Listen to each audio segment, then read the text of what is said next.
Morning guys. आज हम लोग करने वाले हैं क्लास 9 का जूलियस सीजर वर्कबुक का एक्ट 1 सीन 2। पहले हम मल्टीपल चॉइस क्वेश्चन देखते हैं। First, California is Caesar's wife. 2, why does Caesar ask California to stand directly in Antonius way to shake off her stallion cause? 3, which of the following character calls out everyone so that they can listen to what CJ has to say? Casca. 4, what does the Ides of March mean? 15th March.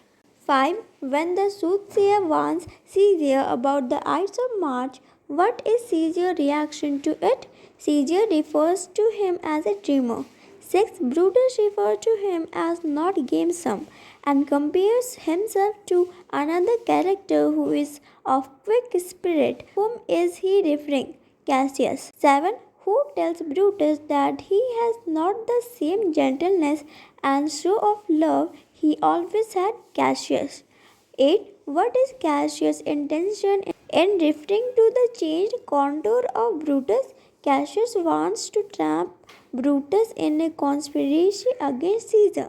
9, I love the name of honor more than I fear death. Who spoke this? Brutus. 10, whom does Cassius refer to as a person of feeble temper? Caesar. 11, the fault is not in our stars, but in ourselves, that we are underlying. Who speak these lines to whom? Cassius to Brutus. 12, whom does Caesar speak about when he referred to his lean and hungry look? See Cassius. 13, who is dangerous according to Caesar as he loves no game or music? Cassius. 14, how many times was Caesar offered the crown? 3. 15, who has falling sickness according to Caesar? Caesar. 16, who spoke in Greek and to whom was it Greek? Cicero. Casca.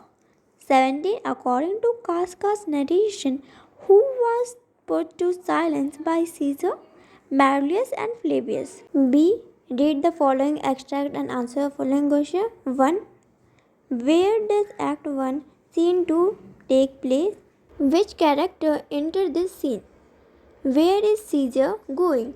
Act 1, Scene 2 take place in Rome, a public place. Caesar, Antony, California, Portia, Decius, Cicero, Brutus, Casca, and Soothsayer enters in this scene. Caesar is going to the ceremony. Question number 2. To whom does Caesar call out first? What does Casca do at this point? What instruction does Caesar give the person he calls out to? Caesar calls California first. Casca told others to keep quiet as Caesar is speaking something.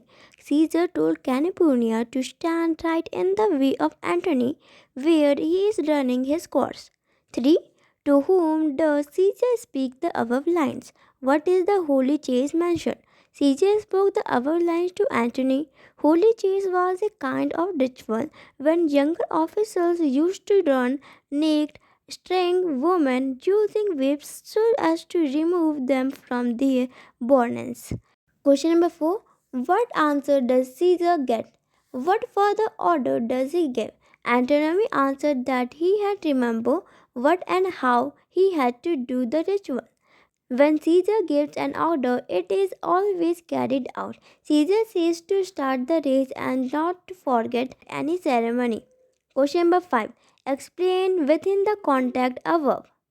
A. Elders. Elders mean that elders said that during the scared ritual race. B. Barren. Barren means the woman who could not be a child. C. Shake off means get rid of their sterile cows. Sterile cows means problems about women infertility. Question number 6. What does this section reveal about? A. Caesar. In this scene, not much of Caesar's greatness is shown. He refuses the crown, but he is angrily and irritated because he had to do so. B. Antony. He is young and athlete and is to participate in the Luperca.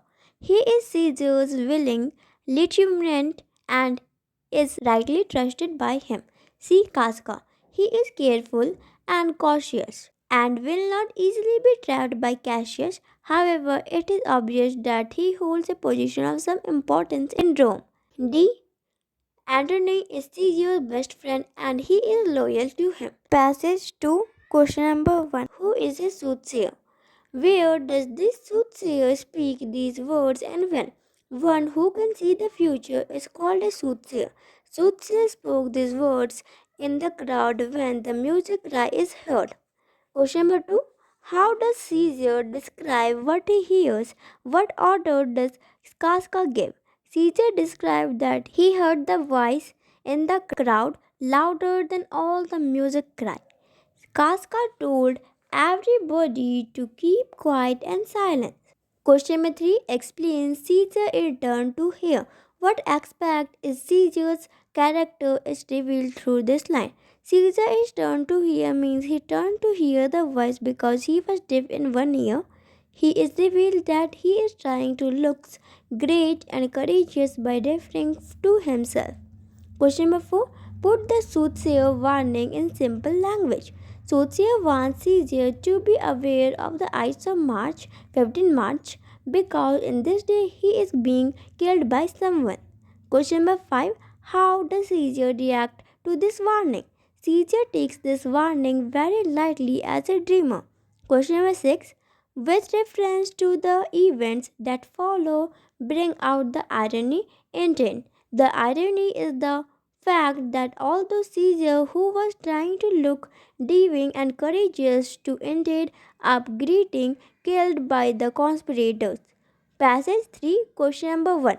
To whom does Brutus say these words? When? Where? Brutus spoke these words to Cassius when everyone goes out except Brutus and Cassius. This scene takes place in Rome. Question number 2. Why does Brutus not go along with Caesar and his procession to the games? Whom does he contract himself with how? Brutus does not go along with Caesar and his procession to the games because Brutus is not in the mood of games or he has some mental worries. He contracts himself with Antony, saying that he lacks the energy which Antony has. Question number 3. Why does Brutus need to explain him to the person he is referring to? What opportunity is this person seeking? Brutus needs to explain him to Cassius because he is unkind and harsh towards a friend who loves you, but you are reacting him like a stranger. Cassius is seeking for the opportunity to convince Brutus to oppose Caesar's dictatorship and join the conspiracy. Question number 4. Which particular trait of Brutus' personality is brought out here? What frame of mind is he in at this point? How does this aid the person he is speaking to? Brutus' hard personality is shown here. He is suffering from some internal conflict, mental worries. Cassius thought that Brutus is harsh and not good friend of him, and he mistaken Brutus trouble and is at conflict within himself. Question number 5. 1. Hidden. B. Internal conflict. C. Trouble. D. Recent. E. Conflicting. F. Feeling. Passage 4. Question number 1. The speaker seems to agree with something that has already been said. What is it? Can you see your face? Brutus said. The eye cannot see itself without being reflected in some other object. Question number 2. What is to be laminated? Why? Mirrors is to be laminated to show your goodness and hidden merit because it could help him to see what's happening. Question number 3. What has the speaker heard in Rome? In what tone does he refer to Caesar? What does he want to achieve here? Cassius heard in Rome that many people with the highest reputation accept immortal Caesar, speaking of Brutus and complaining of the restriction of the present time. In a harsh tone, he referred to Caesar. He wanted to convince Brutus against Caesar. Question number 4.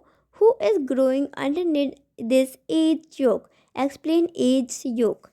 Rome is growing underneath this age yoke. Age yoke means present time, or age yoke is the restriction placed upon the people under Caesar dictatorship. Question number 5. Why does he wish that noble Brutus had his eyes? What does it reveal of the speaker's nature? He wished so that noble Brutus had his eyes because he wants Brutus to join the conspiracy. Cassius is against Caesar and not want him to become the king. Is the nature of the speakers. It reveals that Cassius Carusians and Strud flag nature. Passage 5, question number 1. To whom does Cassius say these words? When? Where? Cassius spoke these words to Brutus when Brutus told him how he loves Caesar but loves Rome more and how he loves honor more than he fears death. He says this somewhere away from Caesar and others were present. Question number 2. What incident is Cassius talking about? Explain why he is speaking like this. He is talking about the time when he saved Caesar from drowning. He is speaking like this so as to make Caesar's human weakness evidence to Brutus. Question number 3. What does this speech reveal about Cassius? This reveals that Cassius is someone who is cautious and plans his words carefully.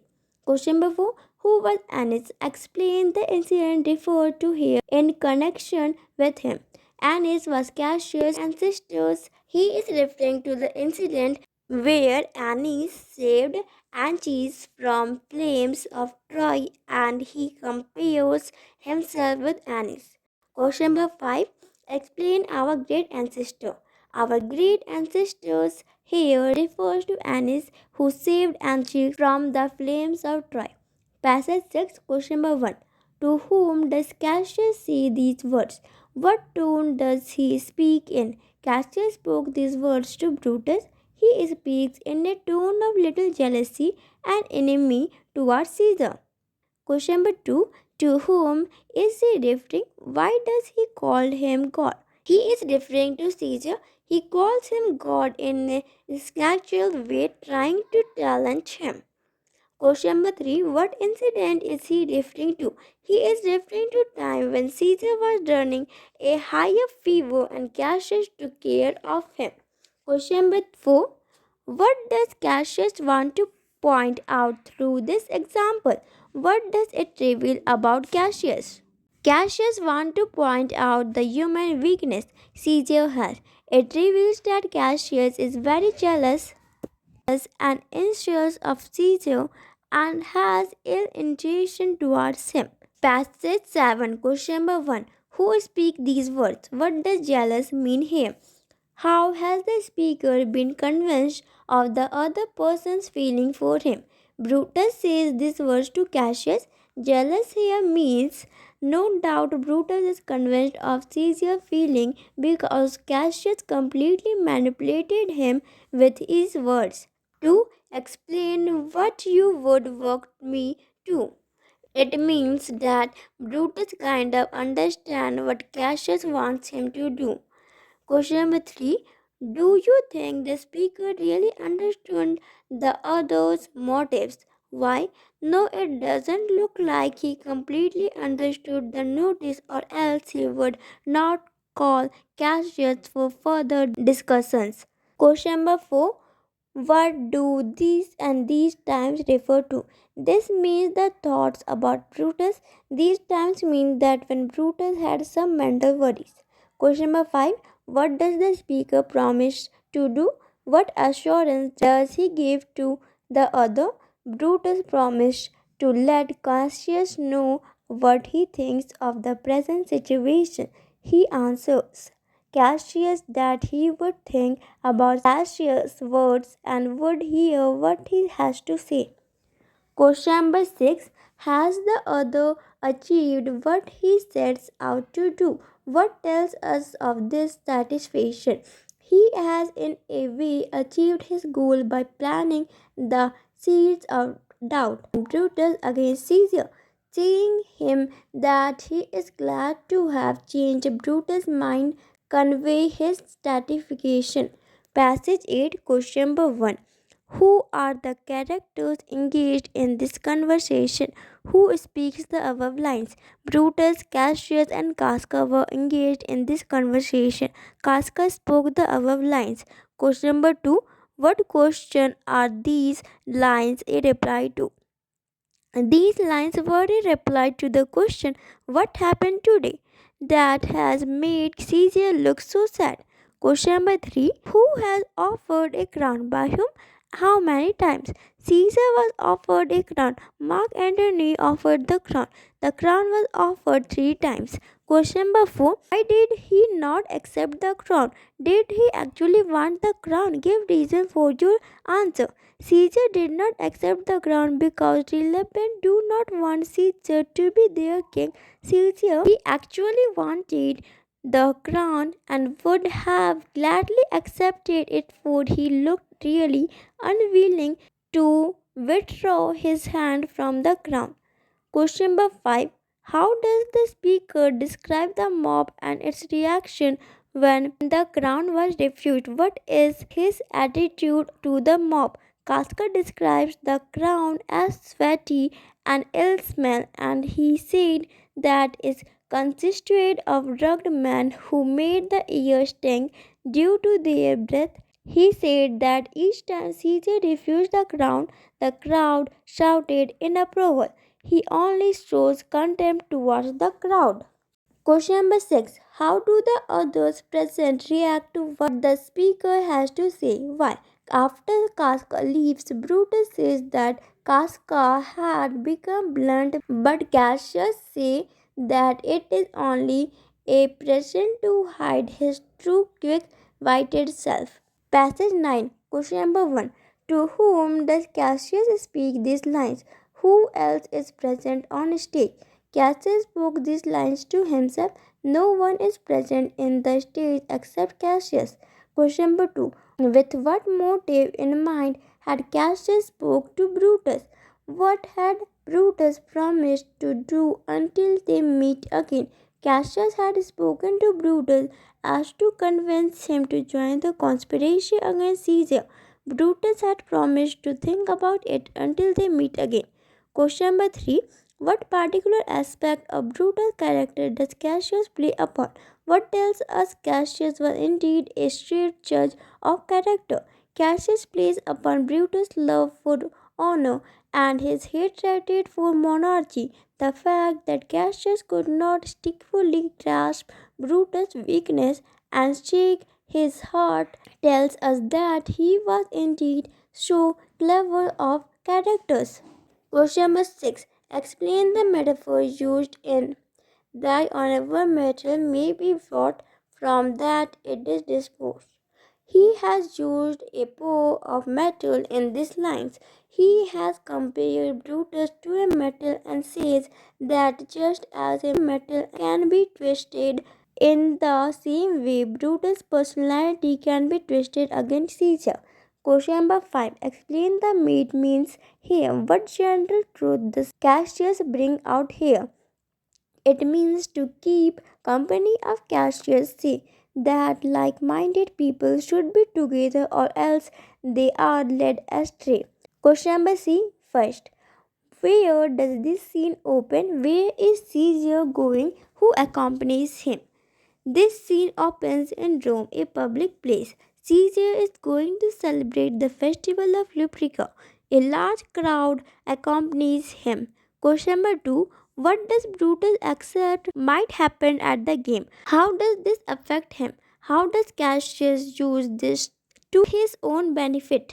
Brutus suspects that people might take Caesar as their king. This puts him in a mental turmoil. Cassius uses Brutus' mental turmoil to his own benefit to convince him to join the conspiracy. 3. Is Brutus' conspiracy confirmed? How? Yes, his conspiration is confirmed because he says that he is afraid that people would take Caesar as their king, so Brutus is ready to join the conspiracy. 4. What does Cassius tell Brutus about Caesar? Why? How does Brutus react to Cassius' revelation? Cassius tells Brutus that Caesar also has human weakness, yet has become good, and others have to bow him and follow what he says. He tells about Caesar's human weakness because he had saved Caesar twice. Brutus reacts by saying that he too feared that people might take him as their king. Question number 5.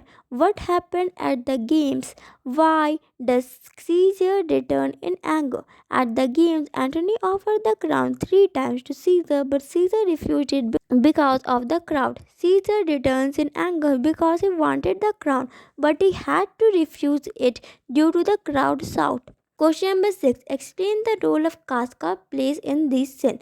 Casca plays a very important role as he talks about Caesar's cylindrical personality, which is a way supports Cassius' hidden message in his words he said for Caesar. 7. Who does Cicero represent? Why is he mentioned in particular? What does his using Greek reveal about him? Cicero represents the people who are against Caesar and monarchy. He hates Caesar and is one of the conspirators. Therefore, he is mentioned. His use of Greek reveals that he was educated. 8. Why does Cassius describe Casca's manner as sour? Why does he invite Casca to dine with him? How does Casca respond? Is this typical? Why? He does that because Casca has a little rude tone of speaking. He invites Casca to discuss about their conspiracy.